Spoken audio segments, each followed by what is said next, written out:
Presiden Joko Widodo meminta menteri yang menangani masalah kesejahteraan dan anak berkoordinasi dengan kejaksaan dan kepolisian merumuskan sanksi bagi para pelaku dan membuat jera calon pelaku. Pasalnya Presiden berpendapat membutuhkan cara-cara yang luar biasa juga untuk menangani kejahatan seksual terhadap anak-anak sebagai kejahatan luar biasa. Kejahatan seksual terhadap anak kita nyatakan sebagai kejahatan luar biasa. Karena itu penanganannya harus dengan cara-cara yang juga luar biasa. Dan juga sikap dan tindakan kita, pemerintah juga harus luar biasa. Tadi sudah saya sampaikan kepada Kapolri, kepada Jaksa Agung, kepada Kepala BIN, bahwa ini harus ditindaklanjuti. Perpunya baru diproses. Undang-undangnya nanti juga akan kita ajukan revisi. Tetapi yang paling penting tadi, bahwa penanganannya harus dilakukan dengan cara-cara yang luar biasa. Kini di bawah koordinasi Kementerian Koordinator Pembangunan Manusia dan Kebudayaan atau PMK, pemberatan hukuman bagi para pelaku pemerkosaan sudah disepakati. Tak hanya dihukum berat, nantinya para pelaku perkosaan akan diumumkan ke publik bahwa yang bersangkutan sudah melakukan tindakan tak bermoral.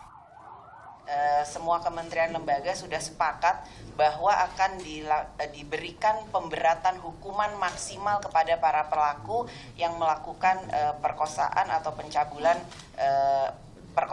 pencabulan. Kemudian kepada pelaku akan dilakukan publikasi identitas kepada publik bahwa yang bersangkutan atau pelaku tersebut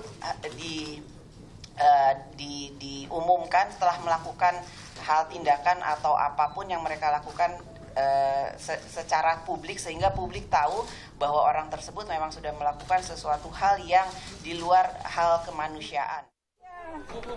Kajian hukum langsung dilakukan pemerintah, termasuk payung hukum untuk menerapkan hukuman kebiri hingga hukuman penjara seumur hidup bagi pelaku pemerkosaan.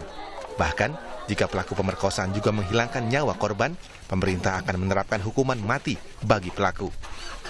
Pemberatan seberat-beratnya, ya, masalah kebiri dan lain-lain nanti akan kami angkat untuk diputuskan di ratas. Ya, itu keputusan kita. Sampai seumur hidup. Ya, kalau korban meninggal sampai hukuman mati. Gitu. Jadi kalau korbannya sampai meninggal itu bisa hukuman mati. Seberat-beratnya seumur hidup. Namun ternyata hukuman kebiri yang akan diterapkan pemerintah dinilai tidak adil bagi korban. Pasalnya, hukuman kebiri memakan biaya negara yang tidak sedikit. Sedangkan korban pemerkosaan secara sosial dan finansial juga sangat dirugikan. Jadi korban harus membayar.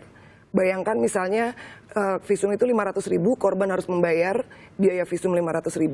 Di sisi lain hukuman kebiri itu untuk satu orang yang kami teliti itu 180 juta.